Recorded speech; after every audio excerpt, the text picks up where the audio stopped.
comigo a sua Bíblia, por favor. No livro do escritor aos Hebreus. Aleluia, aleluia. Capítulo 11, por bondade. Oh, Jesus, como é bom estar contigo, Senhor. Como é bom estar contigo, Pai. Aleluia. Verso 1, por bondade. Todos vocês já sabem de cor e salteado.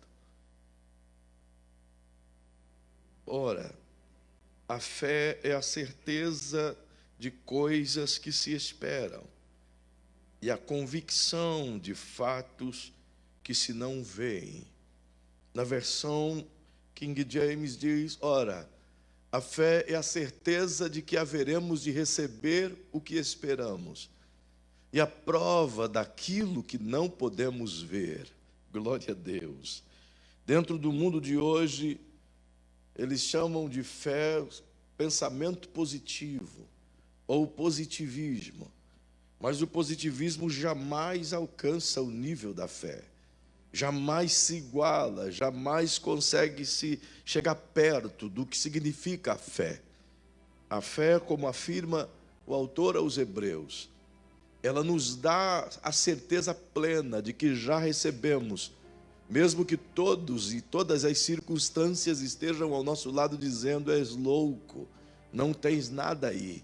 Mas a fé nos faz ver o impossível, a fé nos faz crer no absoluto poder de Deus. E é exatamente em razão da fé que a gente está trabalhando esse período todo e buscando no Senhor entendimento na sua palavra sobre o que significa a fé, para que possamos não só nos aprender a fé, mas também, de igual modo, vivê-la, colocá-la em prática e ensinar às pessoas o resultado de uma vida pela fé.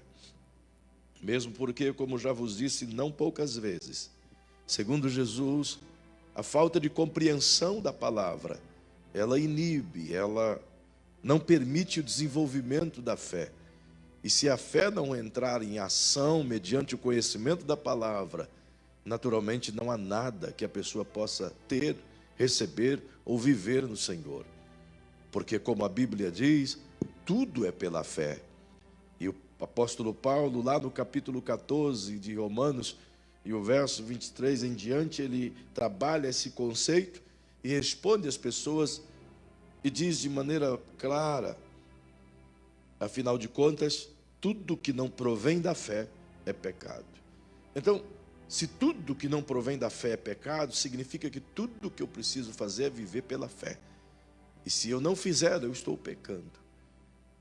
Tem um grande homem do Senhor que já descansa nele há séculos.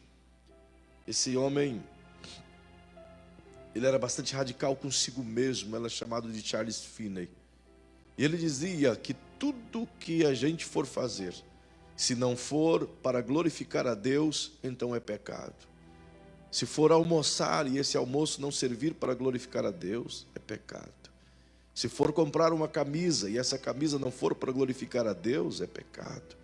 Porque afinal de contas é o apóstolo Paulo que escreveu à igreja em Corinto, tentando conduzi-los ao contexto de uma vida em Deus. E diz, olha, quer vocês comam, quer vocês bebam, quer vocês façam qualquer outra coisa, vocês devem fazê-lo para a glória de Deus.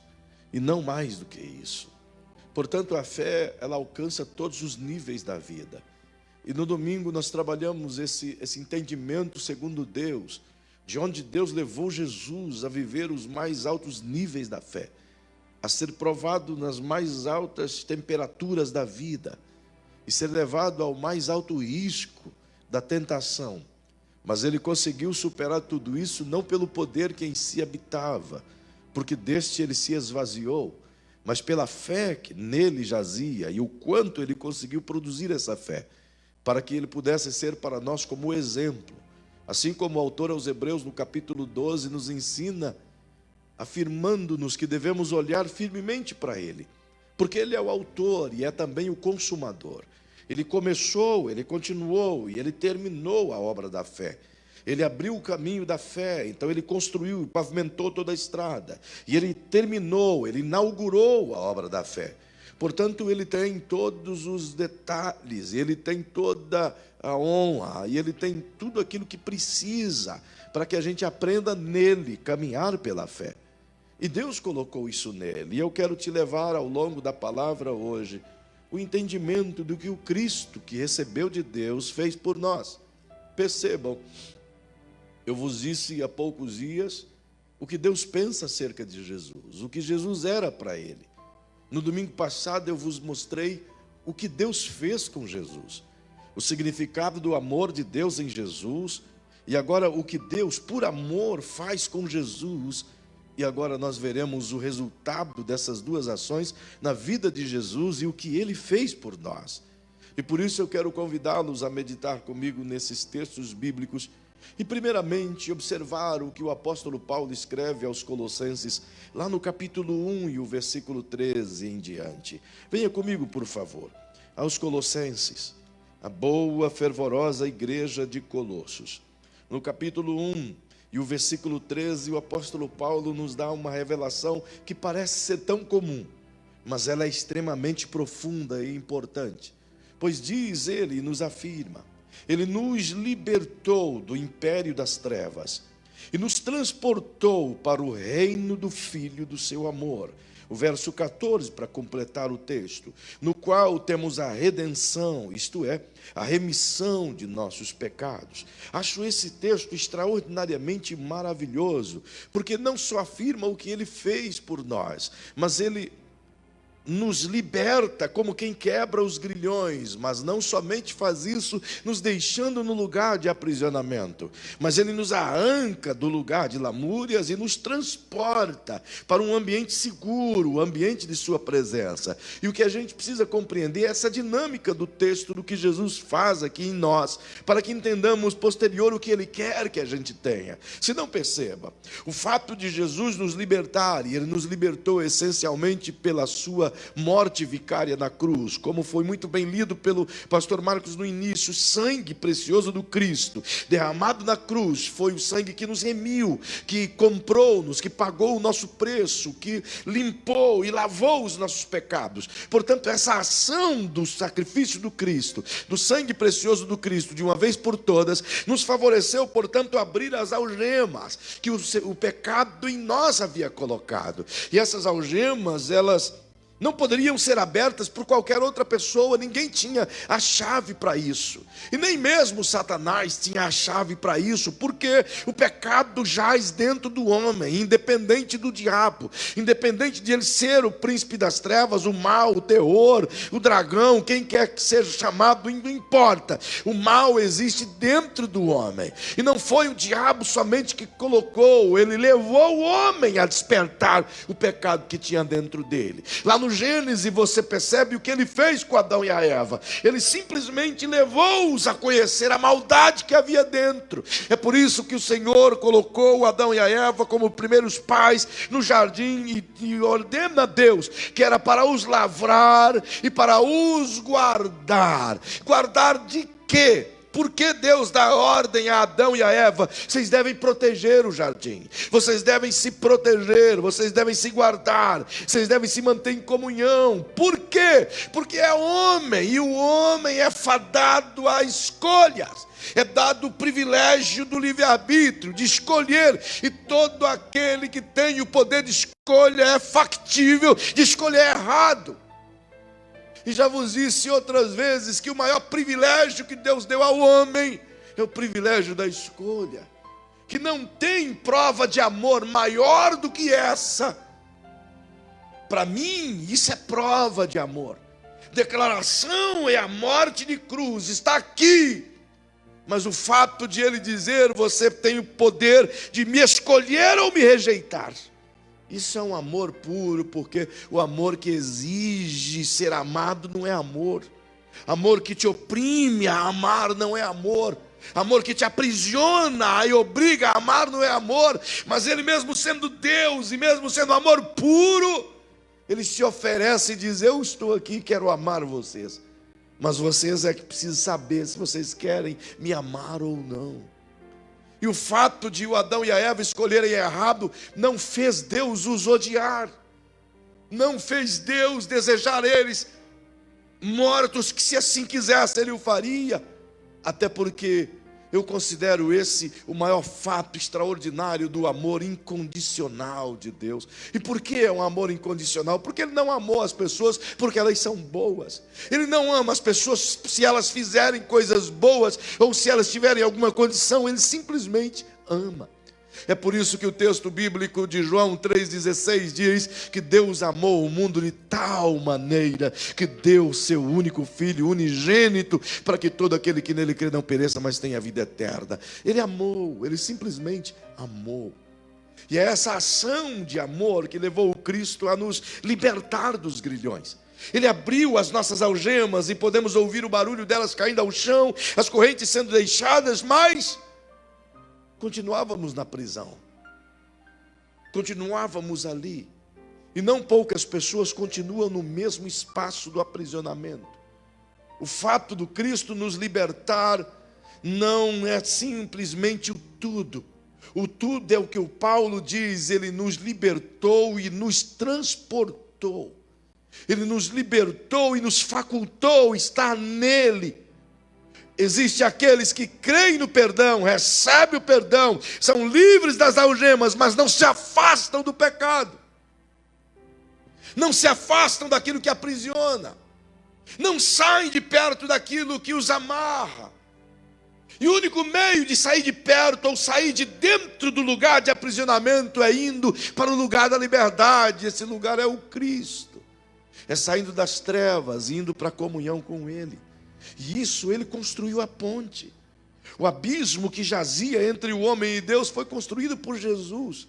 Ele não só nos perdoa e garante o acesso, mas nos diz: esse é o caminho, vem por ele. Chega perto de nós, de comunhão, ao lugar de comunhão. Portanto, exige de nós, de igual modo, atitudes. Exige igualmente de nós uma cooperação com o Espírito Santo. As pessoas acham que o Evangelho é como uma varinha de condão, né? Bate na cabeça da pessoa e ela transforma assim e fica legal, troca até a roupa, muda o cabelo, sabe? A pele que estava escura fica clara, a pele que estava clara fica escura, enfim, o cabelo que estava branco fica da outra cor, enfim, não muda nada disso, irmão. Não é assim, não é nada disso, é uma caminhada com Ele. À medida que eu caminho com Ele nessa ponte relacional até o coração do Pai, e à medida em que eu vou deixando os rudimentos desse mundo, eu vou sendo santificado, eu vou alcançando a preparação até que se torne um varão perfeito na caminhada com o Cristo, e chegar um dia do nível de assim como Ele é, sermos. A ideia do Cristo é que a nossa caminhada com Ele seja esse transporte glorioso para o reino do Filho do seu amor. Um mundo onde as nossas atitudes eram outra, Ele nos transporta para um mundo onde diz: a sua atitude agora tem que ser essa. No mundo em que eu vivia, a minha atitude era grosseria, rudileza, mal-educado, cobiçoso, mentiroso, falador, paroleiro, sabe, mal pagador, era de todos os níveis.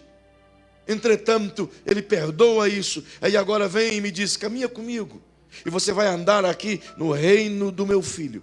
No reino do meu filho, que mentia não mente mais, o que roubava não rouba mais, o que matava não mata mais, o que pecava deliberadamente não peca mais, o que murmurava não murmura mais, o que xingava não xinga mais, o que falava palavrão a cada 2 minutos não fala mais. No meu reino é diferente. A proposta do Cristo não é simplesmente que aceite Ele como seu Salvador. A proposta do Cristo é que caminhemos com Ele como nosso Salvador. E a verdade não é que eu tenho que aceitar Jesus. Eu tenho que entender é que Jesus é que me aceita. Eu não tenho nada dentro de mim que faça de bom para que eu diga: Jesus, eu te dou uma chance de mudar meu coração. Miserável homem que eu sou, como diz o apóstolo Paulo. Eu é que preciso de Jesus mais do que tudo nessa vida. Eu é que necessito dele, porque do contrário, sou simplesmente, como canta uma canção antiga, uma terra seca, uma folha seca levada pelo vento. Nada mais do que isso. O que Ele faz é nos tirar do poder das trevas e nos submeter à liberdade da luz. Nas trevas éramos obrigados a caminhar de acordo com a vontade do maligno. Mas na liberdade da luz, não somos obrigados a caminhar com Ele. E é isso que as pessoas não entendem. O caminhar com Jesus é um privilégio, é uma escolha, não é uma obrigação. Assim como orar não é um sacrifício, é um privilégio. É um diálogo, é um relacionamento com o divino. A minha alma precisa anelar por aquele momento de falar com Ele. Saudade. E não obrigação. Puxa, tem que ir na oração. Não, você não tem. Se você se sentir assim, não vai. Porque isso é sacrifício de tolo. Deus não quer falas, Ele quer paixão. É por isso que Jesus disse: quando é que vocês vão aprender que Deus não quer sacrifícios, Ele quer relacionamento, misericórdia. Ele nos transporta para um mundo diferente. Não somente isto, o apóstolo Paulo nos leva a compreender o que Jesus ainda nos faz. Veja o que ele fala aos Efésios, por bondade, lá no capítulo 5, dos versículos 7 ao versículo 13. Uau, como é intenso. Diz-nos assim: portanto, não sejais participantes com eles. Com quem? Com os filhos da desobediência. Pois outrora erais trevas, porém agora sois luz no Senhor. Então andai como filhos da luz, porque o fruto da luz consiste em toda bondade e justiça e verdade, provando sempre o que é agradável ao Senhor. E não sejais cúmplices nas obras infrutíferas das trevas. Antes, porém, reprovai-as, porque o que eles fazem em oculto, o só referir é vergonha. Mas todas as coisas, quando reprovadas pela luz, se tornam manifestas, porque tudo que se manifesta é luz. Pelo que diz: desperta, ó tu que dormes, levanta-te dentre os mortos, e Cristo te iluminará. Portanto, vede prudentemente como andais, não como nécios, e sim como sábios, remindo o tempo, porque os dias são maus. Paulo nos mostra o que significa ser transportado do império das trevas, cuja mente era dominada pela escuridão, cuja nossa maneira de pensar era movida pela escuridão, cujo nosso agir era movido pela escuridão.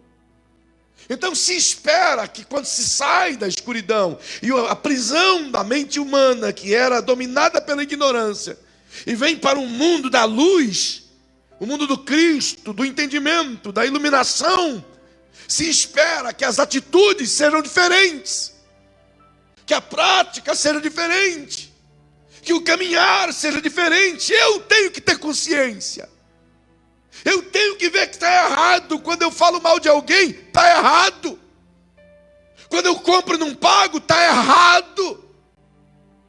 Quando eu xingo alguém, ainda que seja um político sujo, está errado, porque não é digno de mim.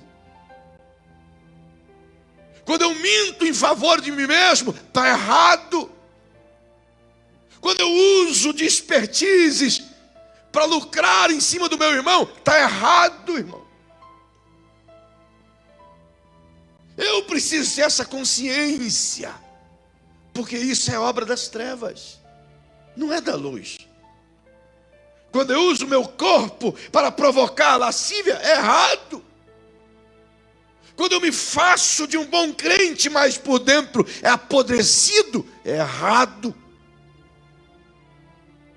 E o maior problema de minha geração é justamente a aparência. Nós gostamos de nos mostrar bons crentes, mas a nossa fala e os nossos rastros denunciam quem somos. E Ele está nos orientando que devemos viver como tal. A prova é: fulano foi transportado das trevas, ele está de fato no reino da luz. Como é que eu sei disso? Currículo, histórico, caminhada, rastros, por onde o cara passa, sabe? É o jeito. Minha filha tem uma cachorrinha que por onde ela passa fica um furacão. Assim, sabe que a cachorrinha dela chama Sol, para você ter uma ideia. Passou. É visível. A cachorra de casa tinha esse problema também, se converteu. De vez em quando ela até vem orar aqui comigo de madrugada. Se converteu, aí fica aqui correndo aí para todo lado aí, fazendo bagunça atrás dos passarinhos. E me incomodando. Entretanto, ela também fazia isso. É a trevas, irmão. Sabe, ela comia até pé de mesa, ela roeu tudo. Depois converteu, ficou uma bênção.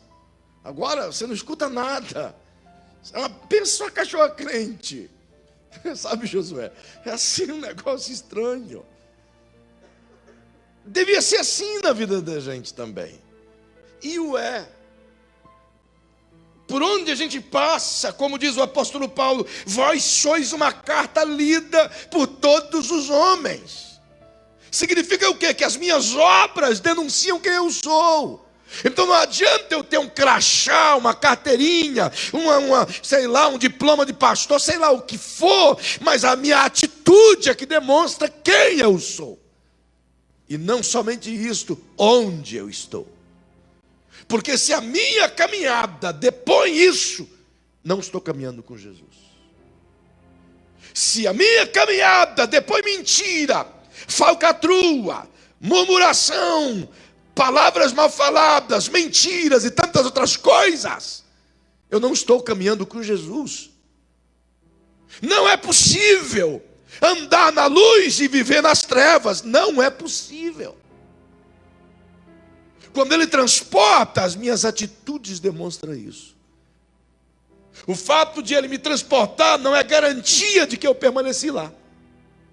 Ele me leva para perto da cruz, mas eu posso sair de lá. E o fato de ter me transportado para lá não me garantiu os céus.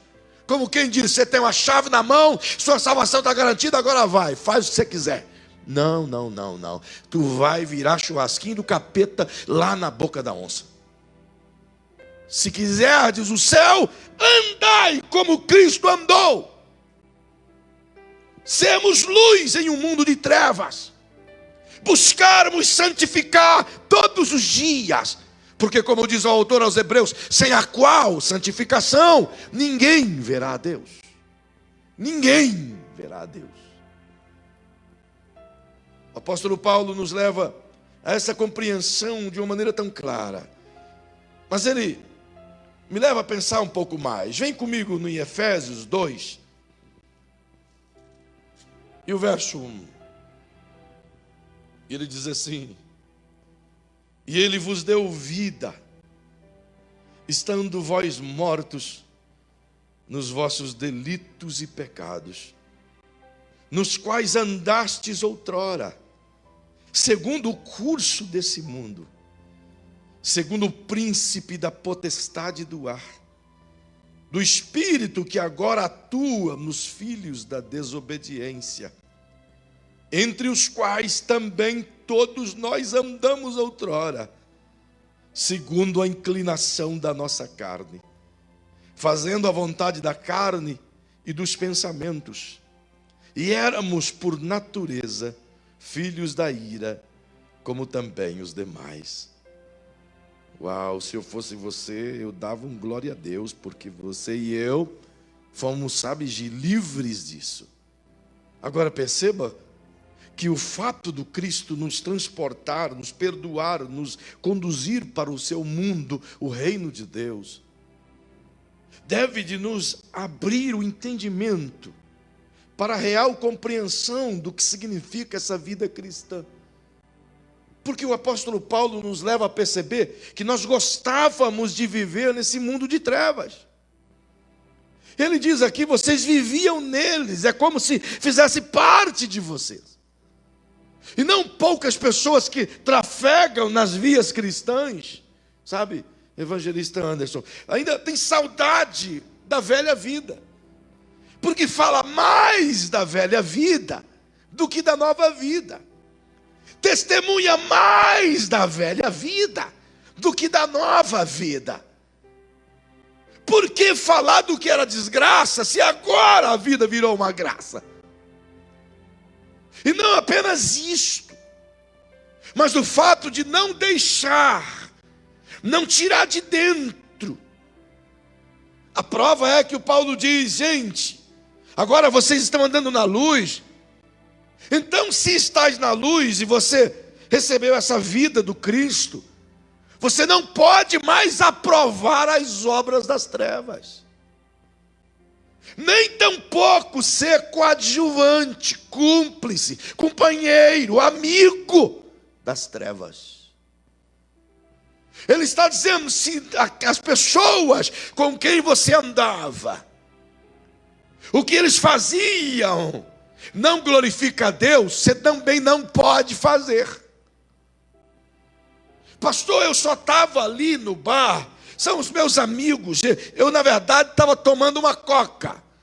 O senhor viu? Eles estavam tomando um monte de cerveja, mas o senhor viu que eu estava tomando uma coca. E bar é lugar de crente? É lugar de crente tomar uma coca na roda dos escarnecedores? Tunguete é lugar de crente? Roda de baralho é lugar de crente? O que o mundo fazia não serve para mim, porque eu não sou mais de lá. Nós não somos mais de lá. O que eu assistia quando vivia no mundo, não, eu não assisto mais, porque eu não pertenço mais a eles. Eu saí de lá. Oh, glória a Deus. Aleluia. Isso é um barulho bom, irmão. Para a missão ainda, glória a Deus. Já fomos arrancados do império das trevas, entende? Então não há justificativas. Pastor, eu tenho que ser luz no meio das trevas. É verdade. Mas o mundo é as trevas. O mundo inteiro é as trevas. Ao passo que eu preciso ser luz, eu também preciso ser prudentes como as serpentes. Eu tenho que ter inteligência do que é bom e do que é ruim. Eu fui alcoólatra, dependente, extremamente dependente. Já morreram, mas tinha muito cachorro apaixonado por mim, porque lambia minha boca, sabe, nas calçadas da vida. Coisa triste. Eu gostava deles, que eu acordava assim, o sol alto, aquele monte ali, guardando eu. Não tenho saudade. Eu não fico onde tem bebida alcoólica. Eu não vou. Eu não fico em casamento que tem bebida alcoólica, porque eu saí de lá. Eu não vou dar mole para o que está aqui dentro, aprisionado, guardado. Eu tenho um leão aqui dentro que quer sair, irmão, e o cheiro atrai esse leão. Eu não sou bobo, eu me conheço. Já fui das trevas, então ele me tirou de lá. O Cristo te tirou de lá. Nós não somos mais escravos do pecado. Não temos mais uma bola de ferro nos nossos pés. O diabo não pode colocar o dedo no meu nariz e dizer: você deve isso, isso e isso. Eu coloco o dedo no nariz dele e digo: sai, porque o sangue do Cristo me lavou. Eu estou limpo, livre. Eu preciso ter essa consciência. Porque se tem um cara que tira farinha, é o crente, é o capiroto com o crente frouxo, fraco. Mas eu preciso ter essa consciência no Cristo. E como eu crio isso? Crendo. Não tem uma fórmula. Não tem, você vem para a igreja 7 dias, faz 5 oração específica, né? Faz 8 oração relativa a tal coisa, e depois você dá 5 pulinhos indo para até o final. E para terminar, deixa uma oferta no altar. Não tem isso. Não existe isso. Como eu consigo alcançar esse nível? Entendendo a palavra, compreendendo a fé, crendo naquilo que o Cristo disse. Se eu não crer no que Ele fez e no que Ele disse, de nada adianta toda essa dinâmica de fé. Você pode fazer campanha do jeito que você quiser. Você pode beber quantos copos de água ungida você quiser. Não vai mudar nada. Você pode comprar um caminhão de sal, seja grosso, seja fino, seja azul, seja rosa, seja do Himalaia, seja de onde for. Não vai mudar nada. Entende? Pode comprar 10 quilos de chazinho que o pastor Marco vende, ungido. Não vai mudar nada. Se não crê no Cristo, aqui dentro só transforma-se pela palavra do Eterno. Entende? Muda as gordurinhas, né? Mas não da alma. Perceba. Embora gordurinha da alma, por um lado, é até bom. A Bíblia diz que a alma que confia no Senhor engordará. Bendito seja nós. Enfim. É confiança, Vavá. Lélia, muita confiança. Glória a Deus. E a gente fica tentando perder confiança. Olha. Que coisa mais triste. Mas é interessante. O apóstolo Paulo explica isso no capítulo 4 de Efésios. Vem comigo, rapidão. As horas já estão me dizendo feitosa. Capítulo 4, verso 17. Olha o que ele diz.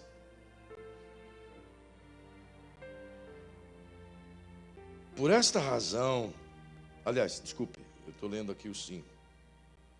Assim, isto, portanto, digo, e no Senhor testifico, que não mais andeis como também andam os gentios, na vaidade dos seus próprios pensamentos, obscurecidos de entendimento, alheios à vida de Deus, por causa da ignorância em que vivem, pela dureza do seu coração, os quais, tendo se tornado insensíveis, se entregaram à dissolução, para com avidez cometerem toda sorte de impureza. Mas vós não aprendestes assim com Cristo. O que Paulo está dizendo é a essência de tudo. É a fonte. Se a fonte do meu entendimento estiver contaminada, todas as minhas ações estarão contaminadas. Se o meu HD, se o meu computador aqui, se a minha memória em Cristo tiver com um vírus, todas as minhas ações estarão contaminadas.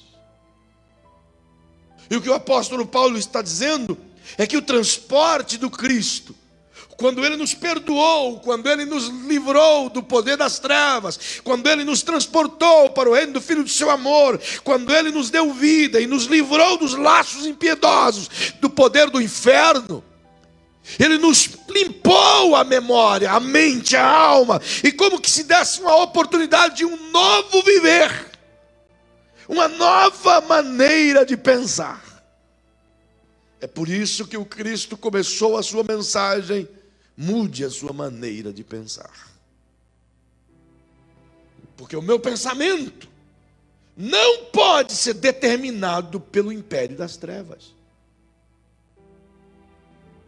Se a minha mente continua tendo os mesmos pensamentos, malignos, pessimistas, cobiçosos, malfeitos, entristecedores, murmurantes, que o mundo aí fora tem, então significa que a minha mente não se embebedou das coisas divinas, mas se alimenta diariamente das coisas da carne.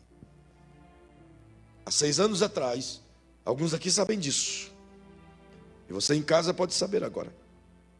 6 anos atrás, eu estava numa luta com o Senhor, e tentando viver o evangelho do reino, tentando aplicar em minha casa, em minha vida pessoal. E é uma luta, mais do que todos vocês juntos. Então um dia eu chorava, até depois de uma cena desagradável que eu tive, de meu estupim sumiu, eu não sei, ele sumiu. E ele acendeu sem pavio. Sabe, só o toco da lamparina acendeu. E aquilo eu fiquei mal comigo mesmo, como eu pude pensar assim, falar isso. E eu fui orar ao Senhor. E chorei amargamente, eu recebi o perdão dele pela minha atitude grosseira. Mas eu digo, Senhor, eu tenho que mudar meu temperamento. O Senhor precisa mudar eu.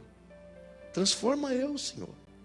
Bota eu numa caixinha e faz Shazam comigo e eu saio outra pessoa. Ajuda eu. E ele disse, eu estou tentando. Eu digo, mas como? Eu é que tento. O Senhor não tem que tentar, o Senhor faz, o Senhor é Deus. E ele disse, eu só atuo onde você permite eu atuar. Eu mostro aonde estão os seus erros. Você está pedindo para eu ajudar a você a controlar teu temperamento, mudar a tua maneira de ser. E eu digo, sim, é um pedido, com muita fé. E o Senhor disse, eu tenho feito isso. Eu digo, mas como, Senhor? Eu não posso nem sair na rua que o capiroto aparece. Sabe? Ele usa o grande, o pequeno, de todo lado, e ele diz, você não entendeu nada. Se tu precisa ser trabalhado no teu temperamento, sempre vai ter que ter alguém do teu lado para te cutucar. Eu digo, mas aí eu não aprendo. Ele disse, é aí que você tem que exercitar. Se você precisa aprender a amar, eu vou colocar alguém que te odeia, para que esse seja seu professor. Se você precisa de paciência, eu vou te colocar na prova, para que você aprenda a ter paciência. Meu Deus, eu digo, então estou fazendo tudo errado. E eu digo, mas isso precisa mudar em mim. E por que eu não consigo mudar? E Deus me disse, você não consegue, porque a sua fonte de alimento está errada. Eu digo, Senhor, mas todos os dias eu medito na sua palavra. Tenho meu hábito contigo. E ele disse, sim. Para cada meditação que você tem na minha palavra, você gasta 1/3 disso alimentando-se de outras coisas e que acumula-se na sua alma muito mais do que o acúmulo da palavra. Saúde, ela estava sábia, ela ficava brava, porque eu ficava até de madrugada vendo os caboclos se esmurrar, irmão. Mas hoje eu olho aqui, meu Deus, que coisa mais nojenta, feia. Caboclo um em cima do outro, tudo melequento. Deus me livre, irmão. Macho, muito distante.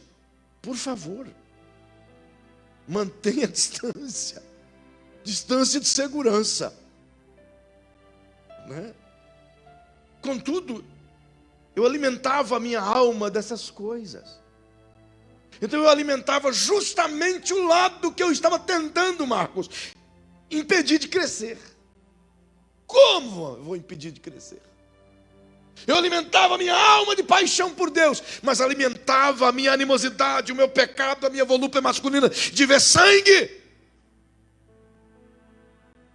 Então o Senhor me disse, pare, filho, não dê carne a lobo. É verdade, então nasceu o livro Entre Ovelhas e Lobos. É verdade. Eu não devo alimentar a minha carne com aquilo que ela quer. Por isso o apóstolo Paulo escreve aos Romanos no capítulo 8, dizendo que eu preciso, com o Espírito Santo em parceria, mortificar a minha carne. Sacrificá-la mesmo. É aquilo que alimenta a vaidade da minha carne, então eu vou suprimir isso. Porque isso me faz mal. E o apóstolo Paulo está me ensinando isso, dizendo, gente, você precisa compreender essa eficácia da palavra, e ela trabalha na iluminação da sua mente, mudando a sua maneira de pensar. Não é um estalar de dedos, é um investimento contínuo. É o debruçar no Senhor e dizer, Senhor, aplica isso na minha vida. Não é o meu exercício, é essa palavra. é o quanto eu creio nela. Então eu pego um texto bíblico e aquilo fala muito comigo, então eu fico orando, dizendo: Senhor, aplica isso em mim, aplica isso em mim, até que aquilo se torne uma verdade na minha vida. Não é fácil, eu tento, e eu continuo tentando, porque o eu sempre quer me vencer. Alguém sabiamente escreveu, não me lembro o autor, e ele disse que a maior luta de Paulo era para não voltar a ser um Saulo. E é exatamente essa a nossa luta, porque ele nos tirou do império das trevas e nos convidou para viver no reino do Filho do seu amor, e dizer: é esse mundo que você precisa viver na fé. Agora perceba, eu não tenho tempo mais para te levar, eu tenho 5 minutinhos e eu vou só te dizer mais uma coisa. E eu vou interromper essa mensagem no meio, tá bom, pastor Marcos? Pode ser, você permite?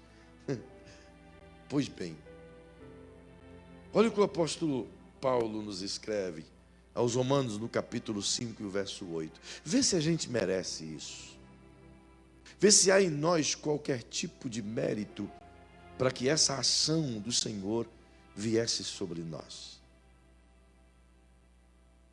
Antes de você olhar o versículo, olhe para dentro de você mesmo e vê se você encontra mérito, valores o suficiente, e você diz: cara, eu merecia isso aí que ele está dizendo. Eu realmente sou merecedor, porque há um bom tesouro dentro de mim. Porém, Deus comprova seu amor para conosco pelo fato de ter Cristo morrido em nosso benefício. Trem sumiu antes que eu estava lendo, irmão. Pelo nosso benefício, sabe? Quem de nós merecia esse amor, Vanilton? Quem de nós merecia essa prova radical de Deus de dar o seu próprio Filho por amor a nós, sendo nós ainda pecadores? E ele diz: e Deus prova o seu amor para conosco, porque o Cristo não morreu por alguém que seja justo, embora alguém possa até se animar a morrer por alguém que é bom, mas ele morreu por nós, sendo nós ainda pecadores. E ele derramou o seu amor sobre nós por meio do Espírito Santo. Então o que não era amado aprendeu a amar, o que nunca foi amado como nunca. Isso não é um mérito meu, é um mérito de Jesus, é um privilégio meu. O grande problema que eu encontro nesse tempo do fim é o quanto as pessoas estão se distanciando da verdade da cruz. É o quanto elas estão negligenciando essa autoconsciência do que eram e do que o Cristo fez por eles. O evangelho, a brasileira, tem se tornado como que uma pizza de muitos pedaços, onde cada um interpreta para si o que é bom para si. Eu lembro-me com saudade da minha saudosa avó, que já dorme no Senhor, que me levou aos pés do Cristo no dia 23 de setembro de 1993, uma terça-feira. E na casinha dela, e ela mesma fazia, tinha colcha de retalhos. Quem é da minha época sabe o que é isso.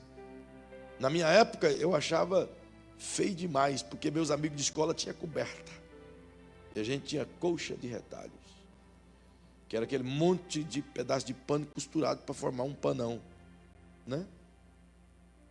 Mas depois de adulto, eu olhava aquilo que minha avó mantinha e guardava e fazia com tanto apreço. E hoje me vem à memória e parece o evangelho brasileiro, uma colcha de retalhos. Cada um tem um pedaço para si. Cada um interpreta do jeito que quer.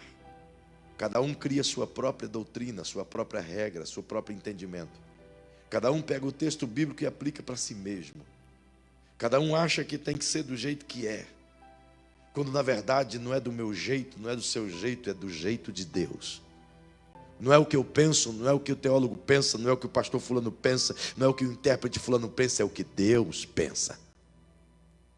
Quando eu tiver esse entendimento, então eu vou dominar sobre mim mesmo a volúpia do meu pecado, porque ele será subjugado por aquilo que Deus pensa, e não o que eu acho que tem que ser. Afinal, Como afirma-nos o apóstolo Paulo, ele já nos arrancou do império das trevas. Ele nos tirou de lá. Não nos pertence mais aquele lugar. Só podemos ir lá se for para alcançar pessoas e tirá-los de lá, para que as nossas lembranças não nos contaminem, para que as teias da tentação não nos pegue de novo. Porque não seguirmos o conselho de Amós, de Ageu, aliás, que diz: atará alguém fogo no seu seio e não se queimará? Porventura alguém há de mexer com fogo e não há de se queimar? Então, para entender a fé, eu preciso entender o que o Cristo fez comigo. A maioria das pessoas acham que a fé é meramente um mecanismo religioso, se enganam. Ela não tem validade na vida se eu não compreender primeiro o que o Cristo fez comigo. O poder do Cristo em mim. É por isso que a fé dessa nação é uma fé vazia, frágil. É por isso que as pessoas não suportaram. Vocês ficam imaginando, queridos, se essa pandemia fosse um pouco mais cruel, se durasse um pouco mais tempo, então iria se cumprir o texto em que Jesus diz: porventura haverá ainda fé na terra. Essa pandemia fez como que uma peneira e chacoalhou. Alguém aqui já colheu café? Levante a mãozinha. Vai, irmão Lorival, aqui, vários. Já colheu o café com peneira? Joga tudo à terra. E o que é mais bacana do colher o café é colocar a peneira aqui e... Se lembra dessa prática? Ô trem, que de manhã cedo a primeira é uma delícia, mas às 9 ela já é terrível. Às 15 horas, quem inventou esse serviço? Aí os saquinhos que parece que antigamente chamava de coroné. Eles enchiam rápido de manhã, mas depois do almoço parece que eles cresciam. E eles demoravam a encher. Coisa terrível. Mas aquele ato de jogar o café para cima, o vento se encarregava de tirar a palha. E a pandemia fez isso. Muita palha saiu do meio do café. Muitos que pareciam gravetos firmes vazaram pelos vãos, porque não tinham base bíblica para suportar. Não entendiam o que Jesus fez por eles. Não basta simplesmente ser membro de uma igreja. É preciso mergulhar no conhecimento da palavra do Cristo, porque do contrário, não suportam. Eu tenho inúmeros testemunhos e gastaria horas te mostrando de valentes homens e mulheres que deram suas vidas, gente que conheci, gente que vi morrer nos países africanos, mas que não negaram a sua fé, porque gastaram, mesmo com pouco conhecimento, mesmo com pouco recurso. Eu conheci um pastor, e nós tivemos o prazer de cuidar dele por 4 anos, apenas. Mas ele tinha mais de 30 anos de pastorado. E quando eu o conheci, nos seus 30 anos de pastorado, ele morreu sacrificado pelas suas ovelhas no Mali. Fora morto, metralhado, e depois seu corpo foi queimado dentro da igreja. Mas eu me apaixonei por ele, porque ele tinha uma folha do Evangelho de Marcos. Uma folha. 30 anos com uma folha em francês. Sabe o que é isso? Uma fé nascente dessa. E essa folha, não mais do que metade do capítulo 3 e o capítulo 4 de Marcos.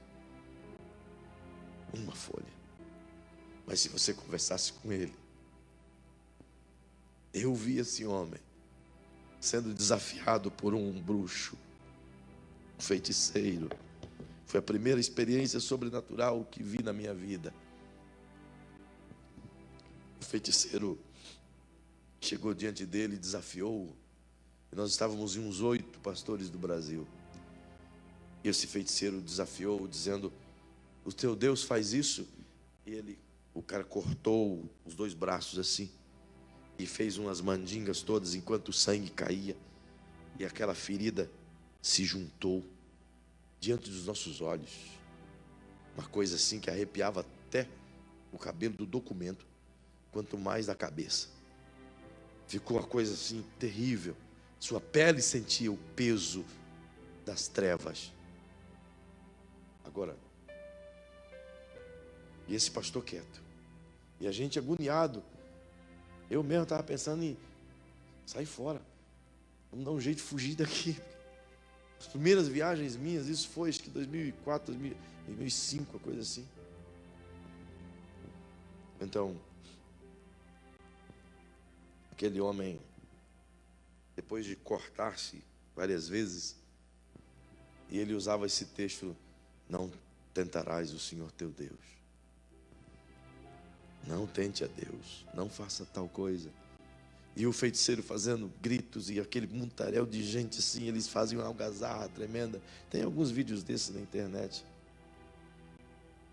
E aí, depois de incitar bastante o camarada, afirmando que vencia Deus, ele disse assim: eu não vou tentar a Deus cortando o meu corpo. Aí o cara diz: então o teu Deus não é Deus. Então ele disse: o meu Deus não só é Deus, como desfaz o teu Deus diante de você. E ele disse: como se fará isso? E ele disse: teu Deus não existe mais a partir de agora, porque o meu Deus não te deixará mais voltar se cortar. E o cara diz: ah, é?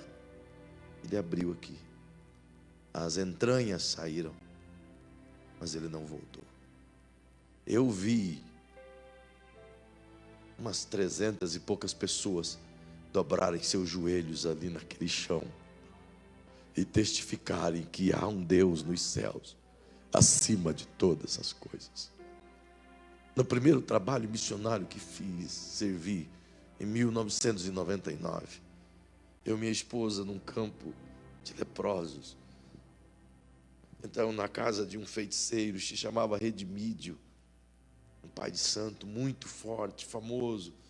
Ele sacrificava muita coisa, muita gente, cara muito conhecido, mas um homenzinho pequeno, raquítico, sofria com um câncer aqui, um tumor que era gigante assim, parecia uma bola de capotão no pescoço dele. Ele usava uma faixa, aquela faixa vazava assim. E nós entramos na casa dele, e o irmão que estava comigo, o irmão Zaia, se lembra disso. E nós entramos ali, eu comecei a conversar com ele, tentar ganhar o coração dele. E conversamos por umas 3 horas, mais ou menos, sobre muitos assuntos. Eu era jovem, com muita ousadia. Então pedi para ele para conhecer o centro de macumba dele. Entrei, era tenebroso. Tinha animais mortos dos sacrifícios que ele estava fazendo. Muita coisa assim que você não queria ver. E depois de olhar tudo aquilo, eu peguei vários santos dele na mão, vários tipos de santos, que é um sincretismo terrível. E eu desafiei em cima daqueles santos, de tentar mostrar para ele que aqueles santos não tinham nada a ver com o que eu pregava, com o Cristo que eu servia. Então ele disse assim, ó, nenhum desses, tinha quase 1000 estátuas assim no altar. Ele disse, nenhum desses 1000 pôde fazer isso aqui, murchar, mesmo eu sendo quem sou. E ele diz, 20 anos isso aqui vaza. E eu disse, o meu Jesus derruba tudo isso aí e é capaz de fazer, limpar o teu pescoço. Eu nem sabia o que eu estava dizendo. Então ele disse, está vendo aquele relógio ali? Eu digo, sim senhor. Era um relógio quadrado com uma paisagenzinha e um reloginho no cantinho, antigo. Não sei quem lembra disso. Eu olhei para o relógio, era 4 horas em ponto. E ele disse: está vendo aquele relógio? Eu digo: sim. Que horas o teu Deus vai fazer? Eu digo: até 4h30 o senhor está limpo. Ele disse: feito. Se isso acontecer, eu passo para a tua lei. Ele usou essa expressão: eu passo para a tua lei hoje. Mas se isso não acontecer, você vai fazer parte da minha lei. Eu digo: feito. Deus te abençoe. Fui. Ele disse: não, fica aqui. Eu digo: mas eu tenho compromisso. Agora, aí que eu vi que eu fui fazer, irmão. Aí começou a tremer tudo aqui dentro. Tudo que tinha dentro de mim começou a vir, Osni.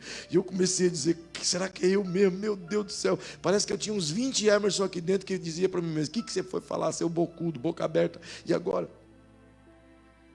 E eu orei muito, muito, muito. Aí ele foi fazer um café forte, que até para sair da garrafa tive que espremer.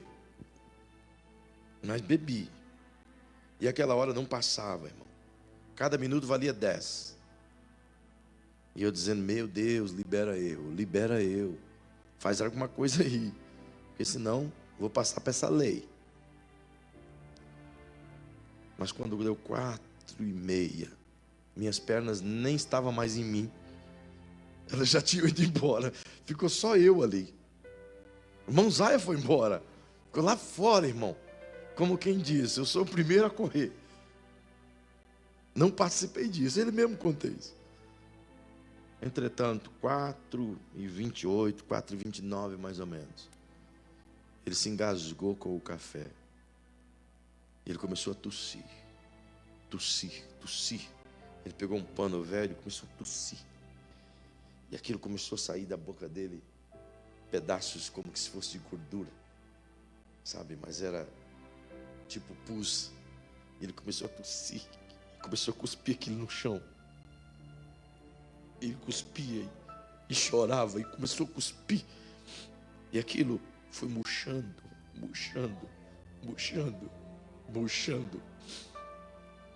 Então ele tirou aquele pano assim, meio tudo melecado. E aquilo murcho, assim, sabe? Uma bexiga murcha. E com aquilo tudo cheio de sangue. Ele diz assim: o teu Deus é realmente Deus. Foi o primeiro grande milagre que eu vi na minha vida. O primeiro.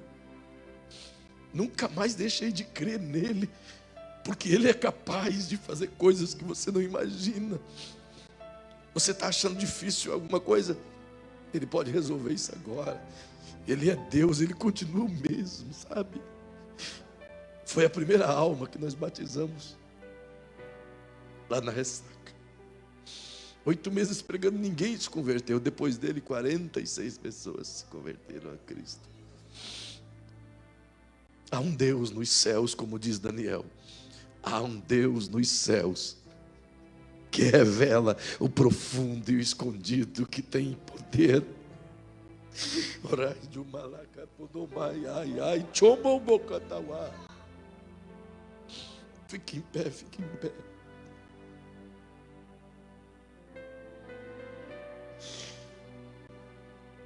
Aleluia. Eu creio, irmão. Eu creio em tudo que a Bíblia diz. Eu creio. Sabe, eu creio em cada palavra que está aqui dentro. Eu creio em cada versículo. Eu creio que Ele é capaz de fazer tudo. Eu creio que Ele é capaz de suscitar um mundo novo do meio desse mundo aqui. Eu creio. Creia também. Como eu posso crer nisso, pastor? Essa palavra se revela. Ela se revela à tua alma. A palavra alimenta a tua alma. E hoje eu quero terminar essa meditação básica te convidando a perceber o que Cristo fez por você. Ele não só te amou, mas Ele se entregou por ti. Não só se entregou, mas Ele te arrancou do poder das trevas. E se você se sente ainda aprisionado pelas trevas, Ele quer te arrancar do poder das trevas. Se você se sente ainda aprisionado pelo pecado, Ele quer te libertar do pecado. Se você ainda se sente com alguma coisa que te machuca e te acusa, Ele quer limpar a tua consciência para que não mais se sinta acusado. Ele quer fazer isso. Então, em nome de Jesus, não importa onde você está, nem como você está, e quer saber, nem aonde você está. Importa que você queira que Jesus vá até você. E a única coisa que você precisa fazer é dizer: eu preciso de ti. Porque sem Ele, a morte é certa. Então, em nome de Jesus, esta noite, se você não tem certeza da sua salvação, pois sem a tua salvação, você não crescerá em fé. Portanto, em nome do Senhor, se não tem certeza, hoje eu te convido, revitaliza essa salvação. Peça perdão a Ele por tudo. E diga a Ele: Senhor, coloca em mim de novo essa paz tão perfeita. E se você nunca recebeu essa paz, hoje eu te convido a receber. Hoje é o momento. Hoje, o agora, é a sua oportunidade. Eu vou pedir aos santos que estão aqui para inclinarem sua cabecinha. E a você que está em casa, ou no seu carro, ou no seu trabalho, se puder, ore comigo agora.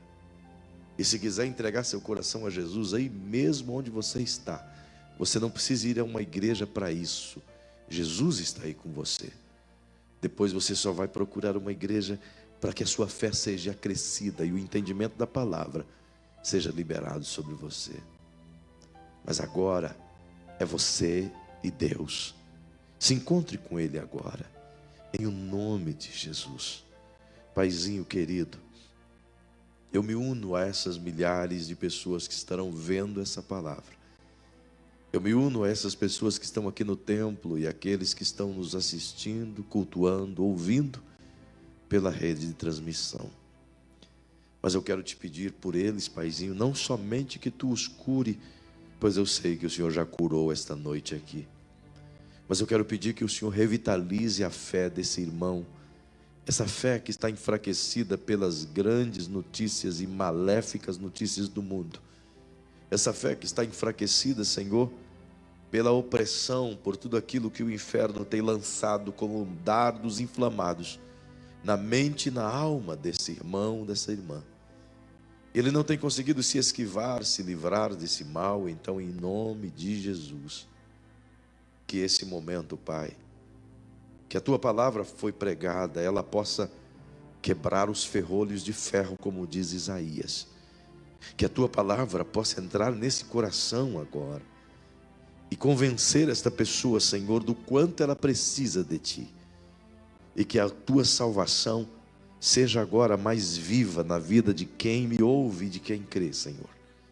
E o pecado que de perto nos assedia será, portanto, desprezado aos nossos olhos. E eu lhe peço isso, Senhor, no temor do Cristo. Salve as pessoas que precisam de salvação. Reconcilia-se consigo, Senhor, aquelas pessoas que estão distantes e não têm forças para voltar.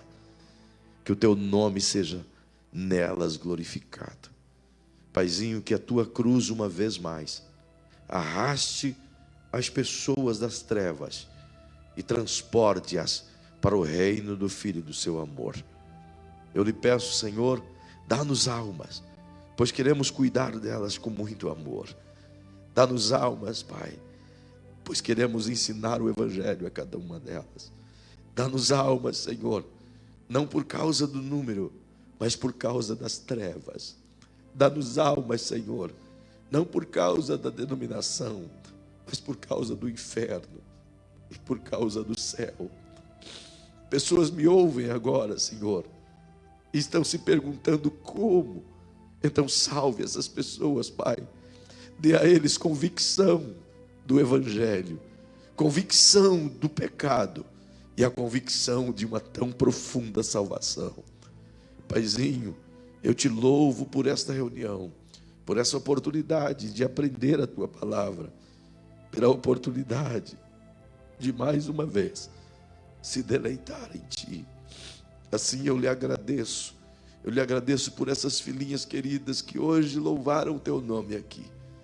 Eu lhe agradeço pelo ministério de louvor, lhe agradeço pela equipe de mídia, te agradeço pelo corpo pastoral que aqui está. Te agradeço por esta reunião com tão poucas pessoas e mediante aquilo que temos condições de estar. Eu te agradeço por essas pessoas que estão conectadas no culto online. Eu te agradeço, Senhor, pelos tempos de lutas, mas também pelos tempos de refrigério. Eu peço o teu favor e declaro em ti, Senhor, sejam benditas todas as pessoas que no seu nome creem. Assim seja, Pai, em o nome de Jesus o Cristo. Que o grande amor de Deus, que a paz do Cristo e que a comunhão fervorosa do Espírito Santo esteja com todo aquele que crê. E os que creem comigo aqui no templo, digam bem forte, amém. Deus te abençoe.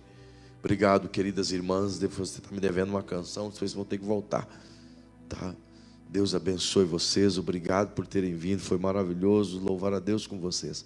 Obrigado, igreja. Deus abençoe vocês, em nome de Jesus.